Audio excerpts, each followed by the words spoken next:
ਕੰਮ ਲੱਗਿਆ ਕਾ ਨਹੀਂ ਲੱਗਿਆ ਕਮੇ ਦਾ ਕਾਨ ਵੀ ਰਹਾ ਕਿਆ ਕਮਾਉਣ ਗਿਆ ਹਾਂ ਪਰ ਲੱਗਾ ਕਰ ਨਾ ਮੁਰਾਦ ਕਿ ਕੰਮ ਕਰ ਕਿਦਾ ਕਰ ਕਿਉਂ ਦਾ ਹਾਲਾਤ ਡਿਠੀ ਯਾ ਤਾਂ ਲੱਗਾ ਕਾਨੀ ਅੱਬਾ ਕਿਉਂ ਕਾ ਨਹੀਂ ਲੱਗਿਆ ਉਹ ਕੋਟ ਭਾਈ ਪਰ ਤੂੰ ਇਹਦਾ ਵੱਡਾ ਫਿਰਾ ਹੈ ਤੂੰ ਕਾ ਨਹੀਂ ਸਮਝਾਇਆ ਹਾਂ तू को जिता आया करो बा कोई ता करो मम्मू था आज आदमिया ए रे को मेरे कपड़े तांदे कहनी मतवा को वलाई रोजी पानी मांग पेंदे खवेंदा वदा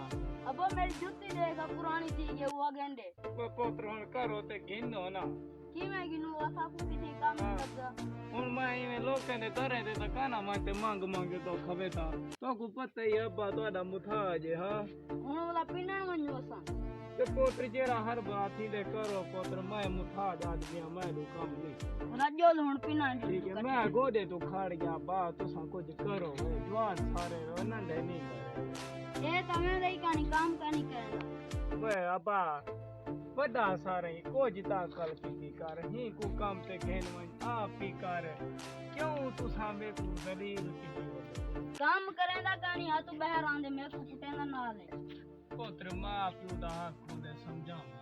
ठीक है तोडी अम्मा दू मैं खले खमदा आ पूरी जिंदगी तो को मैं भलाई गल लाती रहेगी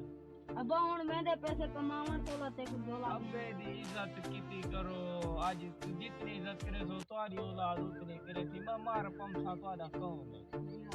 ठीक है आप ही तुसा करना है आप ही खामना है पुत्र इवें ना कीता करो कहीं तुसा यार चलो ठीक है मैं हुन काम ते वेंदा पिया